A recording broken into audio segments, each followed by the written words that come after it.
Nesta última sexta-feira, 7 de setembro, o Brasil comemorou a sua independência de Portugal, ocorrida em 1822. Desde aquela data, são passados 196 anos que nos trouxeram até o presente momento. Vivemos dias difíceis.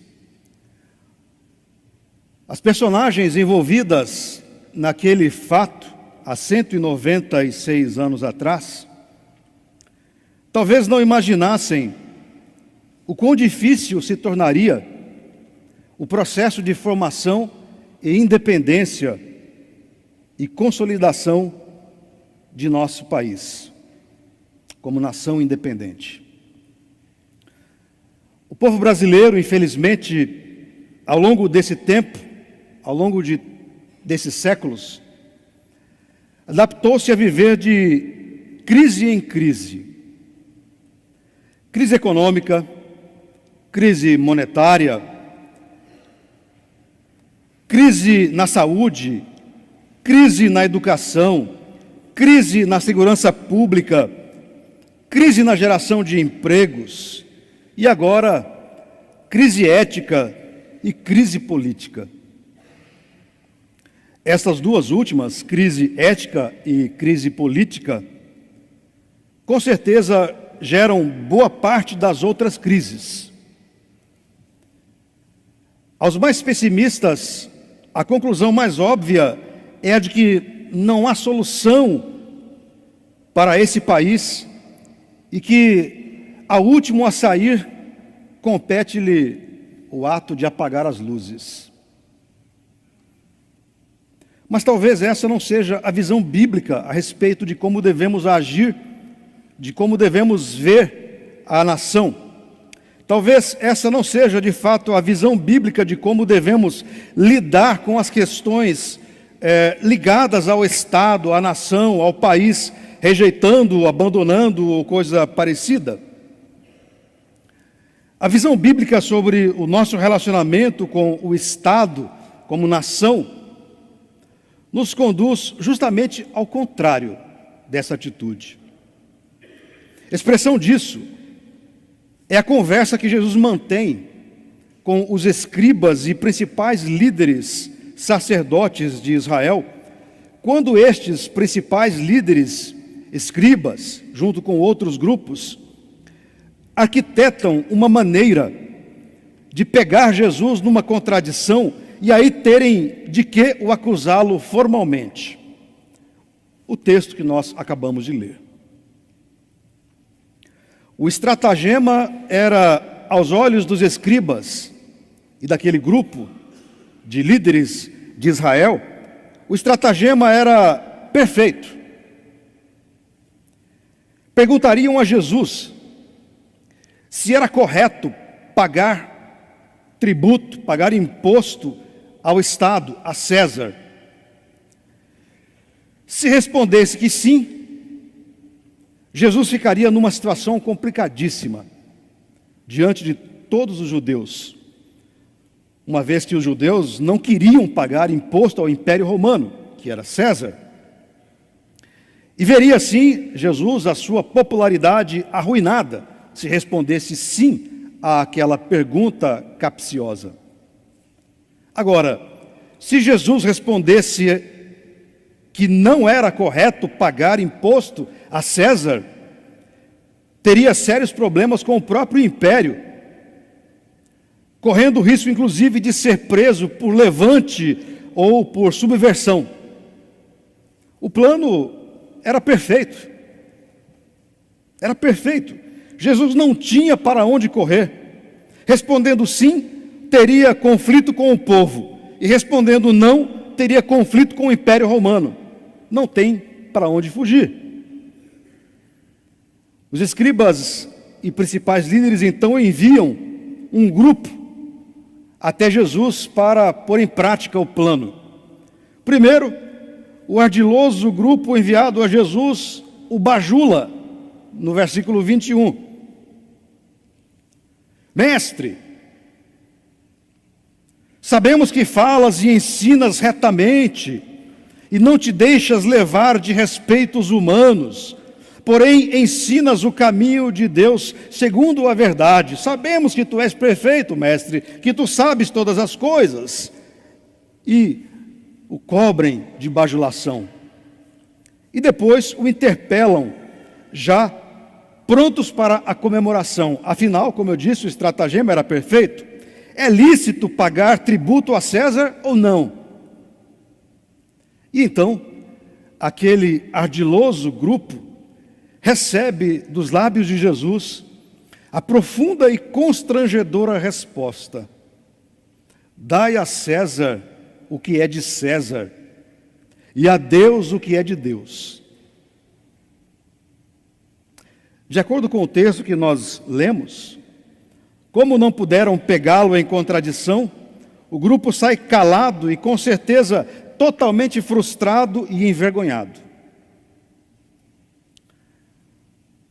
Mas afinal, e nós brasileiros, depois de 196 anos de dependência e com todo esse histórico de crises e problemas que aparentemente são insolúveis, além de pagar o imposto de forma compulsória, porque a maior parte dos impostos é assim, como podemos nós hoje oferecer a César o que é de César e a Deus o que é de Deus?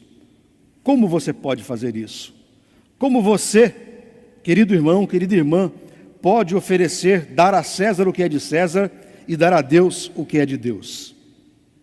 É sobre isso que eu gostaria de conversar com você nesta hora e dizer-lhe que vejo pelo menos duas maneiras de apresentar a César o que é de César e a Deus o que é de Deus.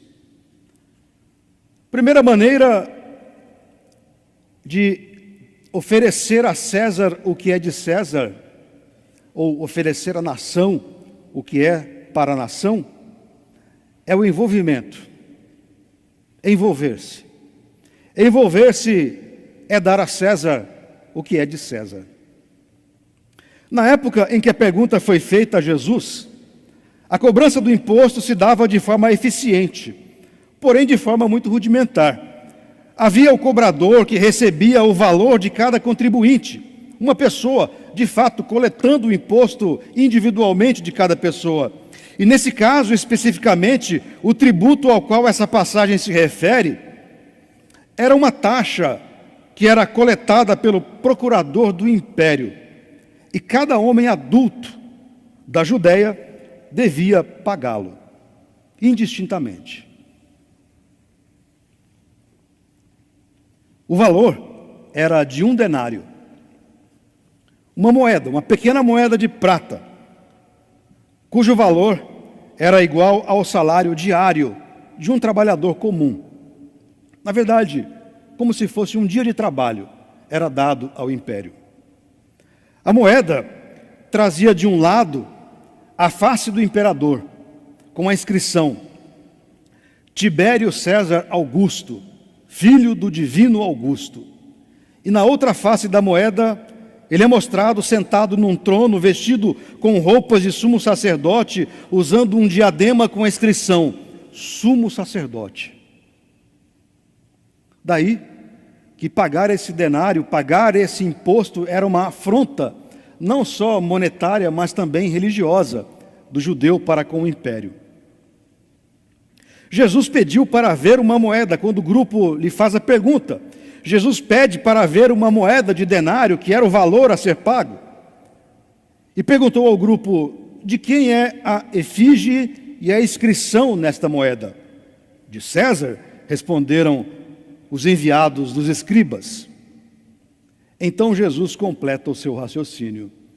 Portanto, então, dai a César o que é de César e a Deus o que é de Deus. A resposta de Jesus deixa clara a ideia de que não há conflito, não há contradição alguma entre a fé e a vida social, entre a realidade humana e a realidade divina. E mais que isso, Jesus, com sua resposta, nos atesta que estas duas realidades, a humana e a divina, não são excludentes, mas ao contrário, são convergentes. Nossa realidade não é apenas a do mundo político, a do mundo social, mas também a do mundo religioso, do transcendente e do que nós convencionamos chamar e entendemos por mundo espiritual, da nossa vida espiritual. Não há como dissociar isso, como pensam alguns, a possibilidade de excluir uma realidade da outra. Por causa das notícias e evidências de corrupção entre políticos em nosso país, correu tempos atrás, entre grande parte dos evangélicos brasileiros, a ideia de que a empreita política não é uma boa opção para os cristãos. Era uma visão a esse respeito de que cristão não deve se envolver em política, não deve envolver-se com o meio social, porque os cristãos vivem um mundo à parte. Correu essa ideia. Esta é uma visão completamente distorcida a respeito da postura do cristão diante da nação, diante do Estado, diante de César. A resposta que Jesus ofereceu ao grupo de escribas quando estes o perguntam se é correto pagar o imposto, deixa-nos clara esta percepção: a César o que é de César e a Deus o que é de Deus. Ocorre que hoje em dia torna-se muito difícil não pagar imposto ao Estado. Lá na época de Jesus havia a possibilidade de sonegar, de não pagar o imposto. Daí a pergunta daquele grupo: olha, é correto pagar ou não? Hoje os impostos estão embutidos, nós os pagamos direta e na maior parte das vezes indiretamente. Afinal, eles estão embutidos nos produtos e serviços que utilizamos. Ou seja, por mais que você não queira, por mais que você não aceite, por mais que você se recuse, você paga imposto. Nós pagamos impostos em todos os produtos que nós consumimos. Pense no seu chocolate. Há imposto nele. Pense no cafezinho que você toma na padaria da esquina. O imposto está embutido no preço dele. Pense na energia elétrica de sua casa. O imposto está embutido na conta que vem no final do mês. Portanto, por mais que não queira se envolver com César, com o Estado, ele envolve toda a sua vida e você não pode escapar a isso. Simplesmente não tem jeito de fugir, de escapar a isso. Mas afinal, o que isso significa a você hoje em dia? Como você pode oferecer a César o que é de César?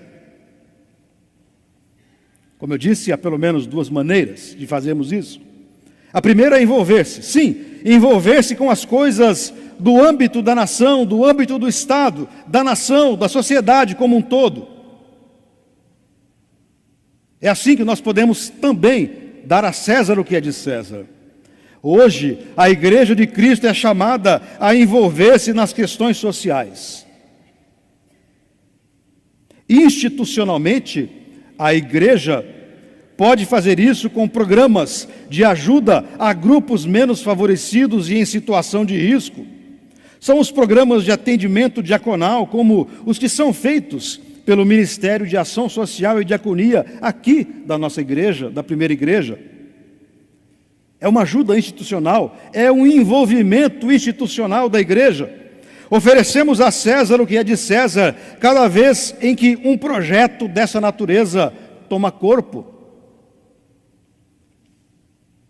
É a ajuda médica e odontológica aos necessitados e, em casos extremos, a ajuda em mantimentos para os que carecem. Também é uma maneira, é um envolvimento com a nação, é um envolvimento com o povo.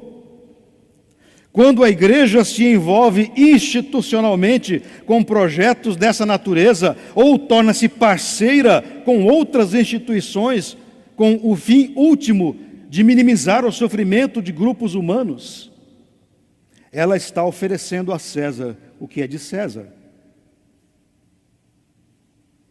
Esse também é o caso da parceria que temos com a ACM, aqui em frente, que atende cerca de 200 crianças na área educacional. também nos envolvemos nisso. E estamos, como igreja, nos envolvendo com a nação e oferecendo a César o que é de César também. Esta é a maneira institucional de nos envolver. Mas há o âmbito individual. O envolvimento pode ser feito individualmente por você, querido irmão, querida irmã. Isso pode ser feito pelo voluntariado. É uma maneira também de dar a César o que é de César. Você pode oferecer a César o que é de César, servindo em alguma instituição de ajuda humanitária como voluntário, como expressão do seu amor, como expressão da gratidão que você tem a Deus, oferecendo ajuda, aquilo que você pode fazer às pessoas necessitadas. Há uma infinidade de organizações não governamentais e instituições congêneres, onde você pode envolver-se individualmente, onde você, como cristão, oferecendo o seu trabalho, estará oferecendo a César o que é de César também. Assim, nós podemos nos envolver institucional e individualmente como igreja. Além do envolvimento social, é possível também envolver-se politicamente. É possível envolver-se politicamente para dar a César o que é de César e assim servir a nação. Envolver-se politicamente não quer dizer apenas candidatar-se a algum cargo político. Há muitas maneiras de a igreja envolver-se politicamente.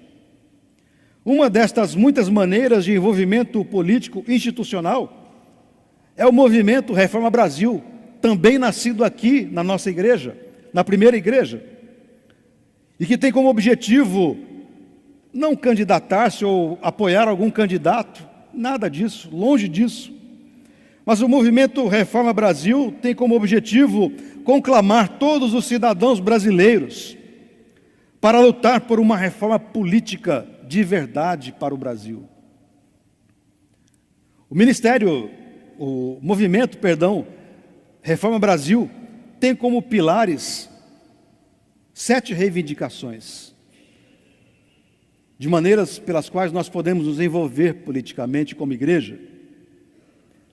São as seguintes reivindicações: o fim do foro privilegiado, fim das reeleições sem limites para o legislativo, fim das emendas legislativas no orçamento da União, criação do voto distrital, racionalização do tamanho, da proporcionalidade e dos custos da representação política na esfera da União, dos estados e dos municípios. Em outras palavras, os deputados e políticos custam muito. É preciso diminuir esse custo para a nação. Reivindicamos isso. Redução da influência do dinheiro no financiamento das campanhas eleitorais, criando condições mais competitivas entre os candidatos e os partidos. E, por fim, aprimoramento dos mecanismos de nomeação e aprovação para os tribunais de contas da União, de estados e municípios. São várias reivindicações que o movimento Reforma Brasil, nascido aqui, nesta igreja, faz. É uma maneira, é uma forma de se envolver politicamente e dar assim a César o que é de César. Da mesma maneira, você pode envolver-se politicamente também, de forma individual, participando, por exemplo, da associação do bairro onde você mora, e ser uma voz a mais. E ser uma voz a mais para buscar a justiça e o bem comum. É uma maneira também de agir politicamente. Não há necessidade de envolver-se partidariamente, não é isso. Também pode, se você tiver a vocação para tal. Isso também é dar a César o que é de César. Mas há outra maneira. Há outra maneira ainda de oferecer a César o que é de César, além do envolvimento. Envolvimento social, e envolvimento político. Orar pela nação é também dar a César o que é de César. Orar pela nação. Ao longo dos meses de agosto e setembro, nós temos ouvido mensagens sobre o tema Aprendendo a Orar com Jesus. E não há como não nos reportar a esse tema e lembrar que a outra maneira de dar a César o que é de César é orar pela nação. Junto com o envolvimento social e político, é preciso também colocar em oração diante de Deus o nosso país, a nossa nação. Caso contrário, de nada nos diferenciaremos de tantos outros movimentos sociais. Se apenas nos envolvermos social e politicamente, seremos como outra qualquer instituição. Mas o que nos diferencia é, de fato, que cremos em Deus. E crendo em Deus, nós podemos e cremos na oração. E que orando podemos, sim, fazer com que Deus nos abençoe e abençoe o nosso país. O Salmo 122 é uma comprovação de que precisamos interceder por nosso país, por nossas cidades, por nossa nação. No Salmo 122 é retratada a dificuldade das muitas guerras e ataques sofridos pela cidade de Jerusalém, quando Davi, o autor do Salmo, conclama os seus habitantes, os seus leitores, no versículo 6 do Salmo 122. Orai, orai pela paz de Jerusalém. Assim, queridos irmãos e irmãs, recai sobre nós, cristãos, a responsabilidade de orarmos pelo Brasil. Vivemos uma série de mazelas e crises como as descritas no início desta mensagem. São muitas as crises, mas há ainda tantas outras dificuldades enfrentadas por nosso país e precisamos de fato orar, interceder por nossa nação. E fazer isso é também dar a César o que é de César. Nos últimos anos, tem crescido de forma assustadora, preocupante, a divisão política no país. Nos últimos anos tem sido terrível a divisão entre nós e eles. A terrível tendência da demonização do outro, pelo simples fato de o outro pensar diferente ou de ter uma postura política diferente. Estamos entrando num campo perigosíssimo em nosso país, de intolerância política. Essa divisão entre os brasileiros pode ter um caminho sem volta de violência. E à luz do Salmo 122, precisamos orar pela paz do Brasil. Estamos perigosamente nos dividindo, tornando o mundo e o Brasil num lugar dual, de apenas duas opções.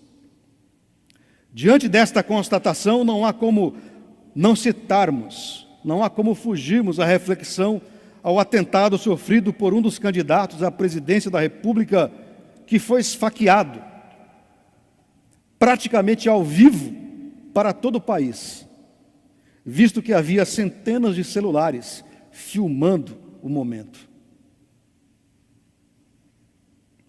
O autor do crime já se apresentou como militante de uma ala ideológica e disse que cometeu o crime pelo simples fato de o candidato pensar diferente, ter posicionamentos políticos sociais diferentes que os dele, autor do crime. A intolerância está em todas as áreas da vida humana, política, religião e até nos esportes, e torna-se alvo de nossas orações.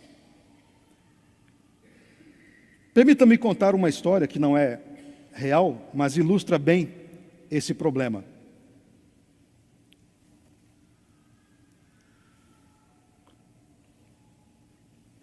Conta-se que certo dia, um homem passava pela ponte Golden Gate, em São Francisco, na Califórnia.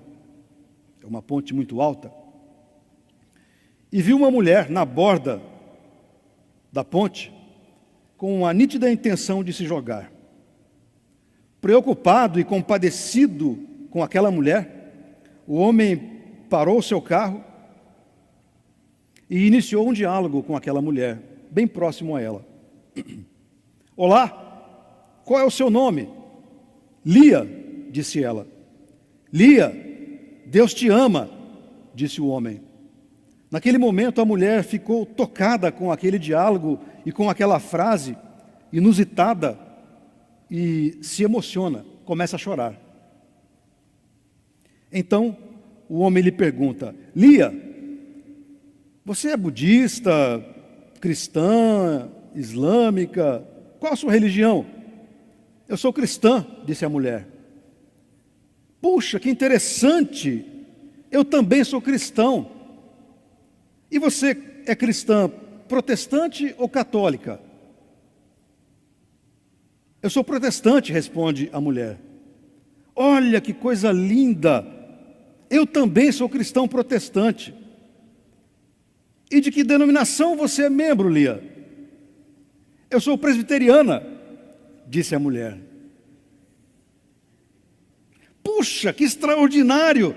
Eu também sou cristão protestante e presbiteriano. E você é cristã presbiteriana do norte ou do sul? Do norte, responde a mulher. Isso é incrível! Eu também sou presbiteriano do norte. Mas me diga, você é presbiteriana do norte, da região dos Grandes Lagos? Sim, sou dos Grandes Lagos. Que maravilha, responde o homem. Que mundo pequeno! Eu também sou presbiteriano do norte, da região dos Grandes Lagos. Mas me diga, Lia, você é presbiteriana da região dos Grandes Lagos? Conservador ou liberal? De pronto a mulher responde: do norte conservador. Meu Deus, é muita coincidência. Eu também sou presbiteriano do norte conservador. Mas me diga, você é do norte conservador fundamentalista ou não? Sim, eu sou do norte conservador fundamentalista, responde a mulher. E ao ouvir essa resposta, ele a empurra da ponte e diz: você é uma herege.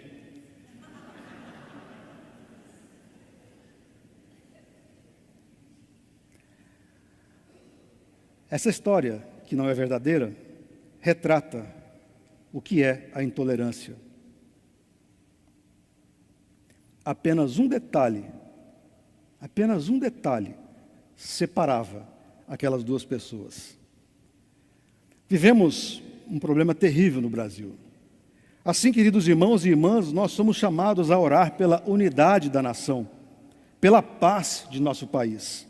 Não podemos viver num lugar onde o diferente é uma ameaça, onde o diferente é um problema, mas ao contrário, devemos buscar o respeito às diferenças, sejam elas de quaisquer naturezas, e para isso precisamos orar por nosso país, e orar pelo país é assim também dar a César o que é de César.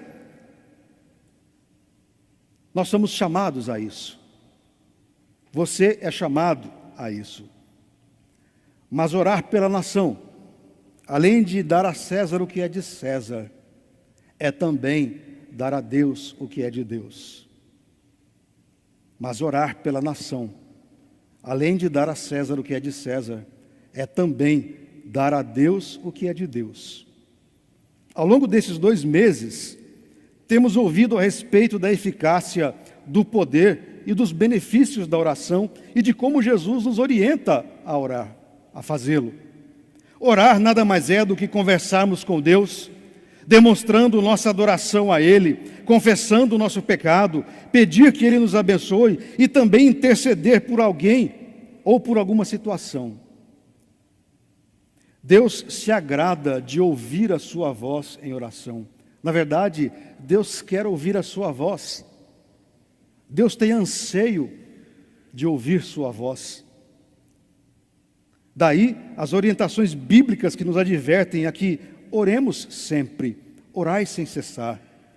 Já no Jardim do Éden, lá no Jardim do Éden, Vemos Deus buscando conversar, querendo ouvir a voz do homem, do ser humano. Depois que o primeiro casal comete o pecado da desobediência e se esconde de Deus por vergonha, este o chama e diz: onde está? Cadê você? Como que dizendo: quero conversar com você. Na verdade, Deus já sabia o que tinha acontecido, mas mesmo assim chama o casal, chama o homem para a conversa. Desde a criação, Deus busca ouvir a voz do ser humano. E nós o fazemos. Nós deixamos Deus ouvir a nossa voz na oração. É na oração que Deus quer ouvir a sua voz. A sua voz é importante para Deus. Assim, quando oramos pela nação, quando intercedemos pelo país e por suas mazelas sociais, também oferecemos a Deus o que é de Deus. Pois estamos colocando a nossa vida diante do Altíssimo e assim cumprimos o que Jesus disse àquele grupo de escribas que queria pegá-lo em contradição. Dai a César o que é de César e a Deus o que é de Deus. Oremos, tenhamos uma vida de oração e coloquemos o Brasil em nossas orações. Concluo. Ao ouvirmos Jesus dizer-nos: dai a César o que é de César e a Deus o que é de Deus, gostaria que você considerasse muito seriamente a possibilidade de envolver-se social e politicamente, como uma expressão de cidadania. Nós somos cristãos, mas também somos cidadãos brasileiros. Você pode fazê-lo como voluntário, como voluntária. Procure uma maneira eficaz para isso. Veja, institucionalmente, nossa igreja possui vários projetos de envolvimento social e político. As ações do Ministério de Ação Social e Diaconia, o Movimento Reforma Brasil, dentre outros. Gostaria também de desafiá-la a anotar na sua agenda de oração o Brasil. Coloque na sua agenda de oração aquilo que aflige o seu coração, a sua vida pessoal, mas também coloque a nação. Há muitos motivos de intercessão pelo Brasil. O processo eleitoral que estamos vivendo, o presidente que será eleito deve ser alvo de nossas orações, a reforma eleitoral e tantos outros assuntos devem fazer parte da nossa agenda de oração. Que o Senhor, em seu grandioso amor, abençoe a nossa nação. Que o Senhor nos abençoe para que, como igreja, sejamos sal da terra, luz do mundo, e que o Brasil alcance, com a nossa ajuda e oração, a maturidade da independência. Que o Senhor nos fortaleça, para que, como igreja de Cristo, tenhamos a clareza e a maturidade de darmos a César o que é de César e a Deus o que é de Deus. A Ele, pois, toda a glória. Amém.